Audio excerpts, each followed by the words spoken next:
Good morning all.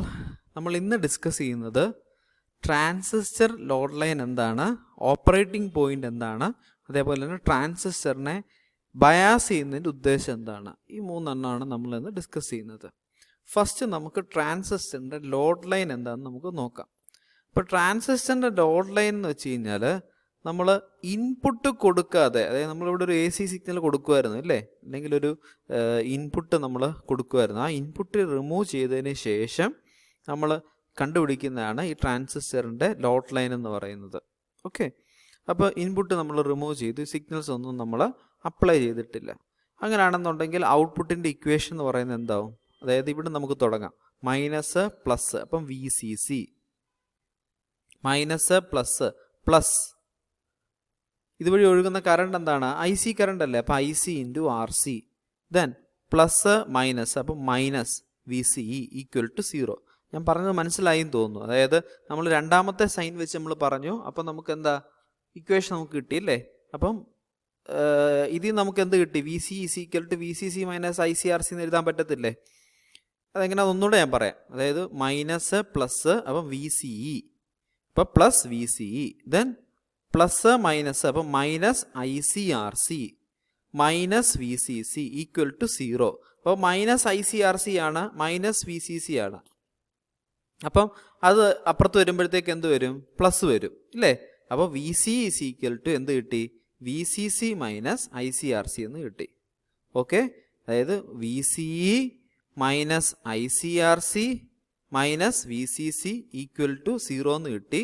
അപ്പം അതിൽ നിന്ന് VCCന് ഇപ്പുറത്തോട്ട് കൊണ്ടുവന്നു, VCന് ഇപ്പുറത്തോട്ട് കൊണ്ടുവന്നപ്പോഴത്തേക്ക് എന്ത് കിട്ടി? VCC equal to VCC minus ICRC എന്ന് കിട്ടി. ഓക്കെ, അപ്പം നമുക്ക് എങ്ങനെ നമുക്ക് എഴുതാൻ പറ്റും? അതായത് ഈ ഇക്വേഷൻ്റെ അകത്ത് ഇപ്പോൾ പറഞ്ഞതിൻ്റെ അകത്ത് ഒരു ചെറിയ കൺഫ്യൂഷൻ ഉണ്ടാകാൻ ചാൻസ് ഉണ്ട്. അതുകൊണ്ട് ഞാനിതങ്ങ് മാർക്ക് ചെയ്തു. അതായത് പോസിറ്റീവ് മൈനസ് മാർക്ക് ചെയ്തു. കാരണം എന്താണെന്ന് വെച്ച് കഴിഞ്ഞാൽ ഈ പോസിറ്റീവ് മൈനസ് പറഞ്ഞാൽ ഔട്ട്പുട്ട് എടുക്കുന്നതാണ്. അപ്പോൾ ഔട്ട്പുട്ട് ഇൻവേർട്ടഡ് ആയിട്ട് കിട്ടും, അത് ഓക്കെ. അപ്പോൾ ഔട്ട്പുട്ടിൻ്റെ മാത്രമാണ്. അപ്പോൾ ഇനിയും കുറച്ചും കൂടെ നിങ്ങൾക്ക് വ്യക്തവും. അതായത് മൈനസ് പ്ലസ്, അപ്പം VCE മൈനസ് പ്ലസ്, അപ്പോൾ plus ICRC plus minus VCC. ഇത് പ്ലസ് മൈനസ് വന്നതിൻ്റെ റീസൺ എന്താണെന്ന് വെച്ച് കഴിഞ്ഞാൽ ICയുടെ ഡയറക്ഷൻ ഇവിടുന്ന് ഇങ്ങോട്ട്. അപ്പോൾ പോസിറ്റീവ് ഇവിടെ, നെഗറ്റീവ് ഇവിടെ വേണം മാർക്ക് ചെയ്യാനായിട്ട്. ICയുടെ ഡയറക്ഷൻ ഇവിടുന്ന് ഇങ്ങോട്ടായതുകൊണ്ടാണ് ഇവിടെ താഴെ പോസിറ്റീവ് മേളിൽ നെഗറ്റീവ്. താഴോട്ടായിരുന്നെങ്കിൽ മേളിൽ പോസിറ്റീവ് താഴെ നെഗറ്റീവ്. പോസിറ്റീവ് ടു നെഗറ്റീവ് വേണം കറണ്ടിൻ്റെ ഡയറക്ഷൻ മാർക്ക് ചെയ്യാനായിട്ട്. ഓക്കെ, ഇപ്പോൾ ഓക്കെ ആയല്ലോ. അതായത് VCE plus ICRC minus VCC equal to 0. അപ്പോൾ VCE ഈസ് ഈക്വൽ ടു ഇപ്പുറത്തോട്ട് വരുമ്പോഴത്തേക്ക് എന്ത് വരും? VCC minus ICRC. അല്ലെങ്കിൽ നമുക്ക് ഇങ്ങനെ നോക്കാം, VCC minus ICRC minus VCE equal to 0. ആ മൈനസ് VCനെ മാത്രം ഇപ്പുറത്തെ സൈഡിലോട്ട് കൊണ്ടുവന്നു. അപ്പോൾ plus VCE is equal to VCC minus ICRC. Confusion മാറിയല്ലോ. ഓക്കെ, അപ്പോൾ നമുക്ക് ഈ ഇക്വേഷൻ കിട്ടി. അതിൽ നമുക്ക് എന്ത് മനസ്സിലായി? ഈ ഒരു പോയിന്റ്സ് നമുക്ക് മാർക്ക് ചെയ്യണമെന്നുണ്ടെങ്കിൽ, അതായത് VCE മാക്സിമം ആയിരിക്കും എന്ന് വെച്ച് മീനിങ് എന്താ? VCയുടെ മാക്സിമം വാല്യൂ എന്ന് പറയുന്നത് എവിടെയാണ്? IC ആ സമയത്ത് 0 ആയിരിക്കും. അപ്പോൾ IC 0 ആകുമ്പോൾ ഉടനെ ഈക്വേഷൻ സബ്സ്റ്റിറ്റ്യൂട്ട് ചെയ്ത് കൊടുക്കുമ്പോൾ VCയുടെ മാക്സിമം എന്ത് കിട്ടി? VCC എന്ന് കിട്ടി. ഇനി ICയുടെ മാക്സിമം വാല്യൂയുടെ പ്രത്യേകത എന്നാ? ICയുടെ മാക്സിമം വാല്യൂ ഈ ഒരു ലൈനിലാണ് നമ്മൾ മാർക്ക് ചെയ്യുന്നത് അല്ലേ. അപ്പോൾ ആ സമയത്ത് VC എന്തായിരിക്കും അന്നേരം? സ്വാഭാവികമായിട്ടും VC എന്ന് പറയുന്നത് 0 ആയിരിക്കും അല്ലേ. ഇതല്ലേ VCയുടെ ആക്സിസ് ഇതല്ലേ. അപ്പോൾ ആ VC 0 ആണെങ്കിൽ അല്ല ICയുടെ ഈ ആക്സിസിൽ ഏറ്റവും മാക്സിമം വാല്യൂ കിട്ടത്തുള്ളൂ. അപ്പോൾ VC ഈസ് ഈക്വൽ ടു 0 കൊടുത്തു. അപ്പോൾ എന്ത് കിട്ടി? VCC ഈസ് ഈക്വൽ ടു അല്ലെങ്കിൽ IC ഈസ് ഈക്വൽ ടു എന്ത് കിട്ടി? VCC ബൈ RC എന്ന് കിട്ടി. ഓക്കെ, അപ്പോൾ രണ്ട് വാല്യൂസ് നമുക്ക് കിട്ടി. VCയുടെ മാക്സിമം വാല്യൂ അല്ലെങ്കിൽ ഇതിൻ്റെ മാക്സിമം വാല്യൂ എന്ന് പറയുന്നത് VCC എന്നും കിട്ടി. ICയുടെ maximum value VCC by RC എന്നും കിട്ടി. Okay, then operating point. അപ്പോൾ നമ്മൾ IC മാർക്ക് ചെയ്തു. ICയുടെ maximum value VCC by RC എന്ന് മനസ്സിലായി. VCയുടെ മാക്സിമം വാല്യൂ VCC എന്ന് മാർക്ക് ചെയ്തു. ഇനിയും നമുക്ക് നമ്മുടെ ക്യാരക്ടറിസ്റ്റിക്സ് എടുത്തു. ക്യാരക്ടറിസ്റ്റിക്സിൻ്റെ പ്രത്യേകത എന്തായിരുന്നു? കോമൺ എമിറ്ററിൻ്റെ അകത്ത് കോമൺ എമിറ്റർ കോൺഫിഗറേഷനിലെ പ്രത്യേകത എന്തായിരുന്നു? IBക്ക് വ്യത്യാസം വരുന്നേ ഇല്ല. ICക്ക് വ്യത്യാസം വരുന്നേ ഇല്ല with respect to the change in VC change ചെയ്യുമ്പം എന്ത് വേരി ചെയ്യുന്നില്ലായിരുന്നു? ICക്ക് യാതൊരു വ്യത്യാസമില്ലായിരുന്നു, കോൺസ്റ്റന്റ് ആയിട്ടിരിക്കും. IB 5 micro ampere. IB 10 ആണെങ്കിൽ എന്ത് ചെയ്യും? ഇത് കൂടും. ഓക്കെ, അപ്പോൾ ഐ സി എന്തിനാണ് ഡിപ്പെൻഡ് ചെയ്യുന്നത്? ഇൻപുട്ടിലെ കറണ്ടിനാണ് ഡിപ്പെൻഡ് ചെയ്യുന്നത്. നമ്മൾ ഓൾറെഡി പറഞ്ഞതാ അല്ലേ?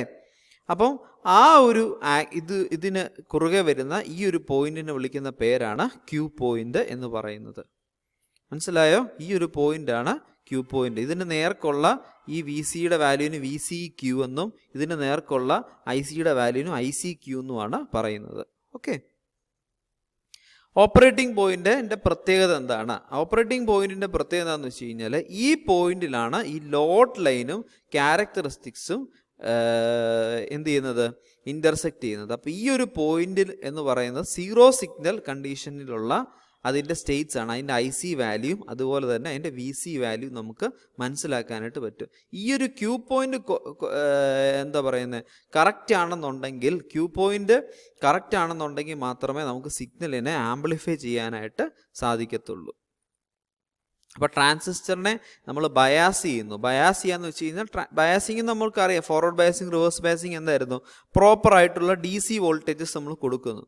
അപ്പം ഒരു ട്രാൻസിസ്റ്ററിനെ ആംപ്ലിഫിക്കേഷൻ നടക്കണമെന്നുണ്ടെങ്കിൽ ആ ട്രാൻസിസ്റ്റർ 3 കണ്ടീഷൻസ് ഒബേ ചെയ്യണം. ഒന്ന്, അതിൻ്റെ zero signal collector current proper ആയിരിക്കണം. അതേപോലെ തന്നെ വി ബി വാല്യൂ പ്രോപ്പർ ആയിരിക്കണം. അതായത് ഗ്രേറ്റർ ദാൻ 0.5 അല്ലെങ്കിൽ ഗ്രേറ്റർ ദാൻ 0.7 വോൾട്ട് ആയിരിക്കണം. അതുപോലെ തന്നെ അതിൻ്റെ V C value, collector emitter voltage എന്തായിരിക്കണം? ഗ്രേറ്റർ ദാൻ 0.5 വോൾട്ട് അല്ലെങ്കിൽ ഗ്രേറ്റർ ദാൻ 1 വോൾട്ടേജ് ആയിരിക്കണം. ഓക്കെ, അപ്പോൾ ഈ ഒരു കണ്ടീഷൻ ഫുൾഫിൽ ചെയ്ത് കഴിഞ്ഞാൽ അതിന് പറയുന്ന പേരാണ് ട്രാൻസിസ്റ്ററിൻ്റെ ബയാസിങ് നടന്നു എന്ന്. അതായത് സീറോ സിഗ്നൽ കളക്ടർ കറണ്ട് ആയിരിക്കണം, പ്രോപ്പർ ആയിരിക്കണം, വി ബി വാല്യൂ പ്രോപ്പർ ആയിരിക്കണം, വി സി വാല്യൂ പ്രോപ്പർ ആയിരിക്കണം.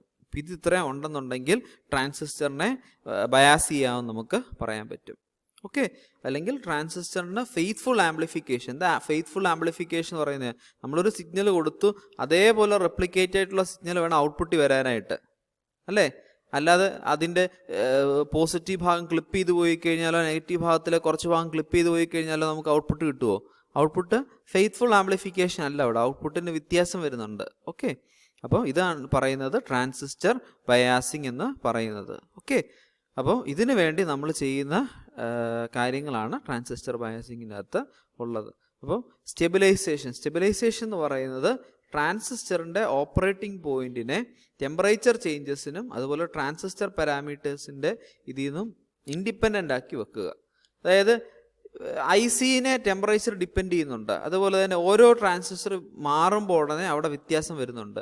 അതുപോലെ തെർമൽ റണ്ണവേ, ഈ 3 കാര്യങ്ങളാണ് സ്റ്റെബിലൈസേഷൻ വെക്കാനുള്ള കാര്യം. അത് നമുക്ക് ഡീറ്റെയിൽ ആയിട്ട് നമുക്ക് ഡിസ്കസ് ചെയ്യാം.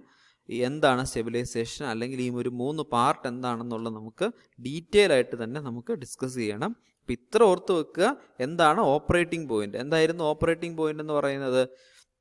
നമുക്കറിയാം, ഒരു ട്രാൻസിസ്റ്റർ ലോഡ് ലൈൻ അനലൈസ് ചെയ്യുമ്പോൾ ഉടനെ നമുക്ക് മനസ്സിലായി വി സിയുടെ മാക്സിമം വാല്യൂ എന്ത് കിട്ടി? വി സി സി എന്നും കിട്ടി. ഐ സിയുടെ മാക്സിമം വാല്യൂ എന്ത് കിട്ടി? V C C by R C എന്നും കിട്ടി. അത് എവിടെ നിന്ന് കിട്ടിയത്? ഈ ഔട്ട്പുട്ട് ഇക്വേഷനിൽ നിന്ന്. ഔട്ട്പുട്ട് ഇക്വേഷൻ എങ്ങനെ മനസ്സിലായി? കിർച്ചോസ് വോൾട്ടേജ് ലോ അപ്ലൈ ചെയ്തു. അതായത് V C E plus I C R C minus V C C equal to 0. ഈ ഒരു ഇക്വേഷനകത്തു നിന്ന് V C is equal to V C C minus I C R C കിട്ടി. അതിൽ നിന്ന് V സിയുടെ മാക്സിമം വാല്യൂയുടെ സമയത്ത് ഐ സി 0 ആണ്, ഐ സിയുടെ മാക്സിമം വാല്യൂയുടെ സമയത്ത് വി സി 0 ആണ്. അപ്പോൾ അത് രണ്ട് സബ്സ്റ്റിറ്റ്യൂട്ട് ചെയ്ത് കൊടുത്തപ്പം വി സിയുടെ മാക്സിമം വാല്യൂം കിട്ടി, ഐ സിയുടെ മാക്സിമം വാല്യൂം കിട്ടി. അത് നമ്മളിവിടെ സബ്സ്റ്റിറ്റ്യൂട്ട് ചെയ്തു.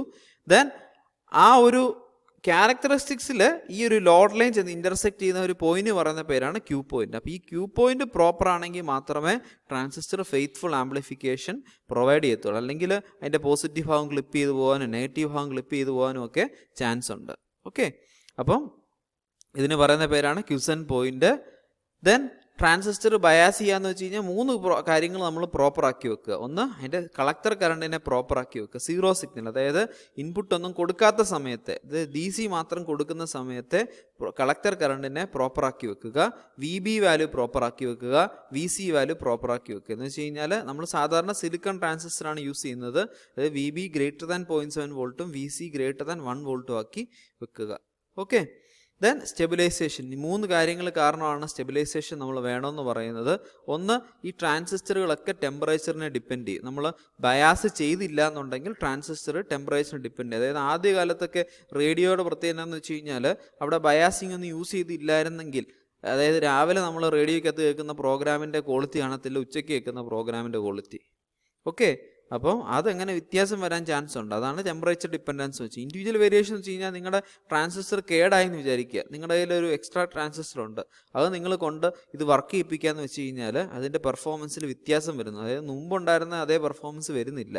അത് ഇൻഡിവിജ്വൽ വേരിയേഷൻ ഉള്ളതുകൊണ്ടാണ്. അതായത് ഒരു ട്രാൻസിസ്റ്റർ പോലല്ല മറ്റേ ട്രാൻസിസ്റ്റർ എങ്കിൽ. അപ്പോൾ അത് എന്തുകൊണ്ടാണ്? ട്രാൻസിസ്റ്ററിനെ ഡിപ്പെൻഡ് ചെയ്യുന്നതുകൊണ്ടാണ്. അങ്ങനെ ഇവരെ ഒന്നും ഡിപ്പെൻഡ് ചെയ്യാതാക്കാനായിട്ട് നമ്മുടെ കയ്യിൽ കുറച്ച് മെത്തേഡ്സ് ഉണ്ട്. അതാണ് ശരിക്കും ബയാസിങ് എന്ന് പറയുന്നത്.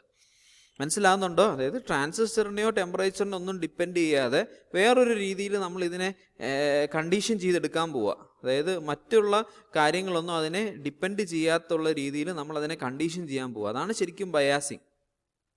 അതായത് ഇവിടെ മെയിൻ ഹീറോ ആണ് ആര്? ശരിക്കും പറഞ്ഞു കഴിഞ്ഞാൽ BJT എന്ന് പറയുന്ന ആ ഹീറോനെ മാറ്റിയിട്ട് അവിടെ കണക്ട് ചെയ്യുന്ന വേറെ ആരെങ്കിലും ഒക്കെ ആയിരിക്കും ഇനിയിപ്പോൾ ഹീറോ ആയിട്ട് നമ്മൾ കാണാൻ പോകുന്നത്. മനസ്സിലായോ? ശരിക്കും ആംപ്ലിഫിക്കേഷൻ നടക്കാൻ കാരണം ആരാണ്? ഈ ട്രാൻസിസ്റ്ററാണ്. എന്നാൽ അവനെ അങ്ങോട്ട് മാറ്റിയിട്ട് ഇവനല്ല ഹീറോ എന്ന് നമ്മൾ പറയാൻ പോവുകയാണ്. അതാണ് ബയാസിങ്ങിൻ്റെ അകത്ത് കാര്യം എന്ന് വെച്ചാൽ. മനസ്സിലാവുന്നുണ്ടോ? അതായത് അവനെ ഡിപ്പെൻഡ് ചെയ്യാൻ പാടില്ല, അത്രേ ഉള്ളൂ.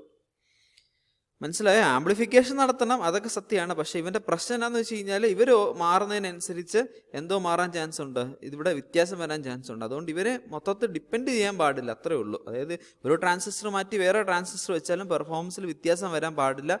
ആ ഒരു രീതി നമ്മൾ ആക്കി വെക്കുക. ഓക്കെ, തെർമൽ റണ്ണവേ എന്ന് വെച്ച് കഴിഞ്ഞാൽ ഇത് കത്തിപ്പോവും. അതായത് ഒരു പോയിന്റിൽ വെച്ചിട്ട് നമ്മൾ ഈ IC വാല്യൂ കൂടുന്നതിനനുസരിച്ച് അവിടെ കത്തിപ്പോവും. അത് എന്താണെന്നുള്ളത് നമുക്ക് ഡീറ്റെയിൽ ആയിട്ട് നമുക്ക് നോക്കാം അടുത്ത ക്ലാസ്സിൽ.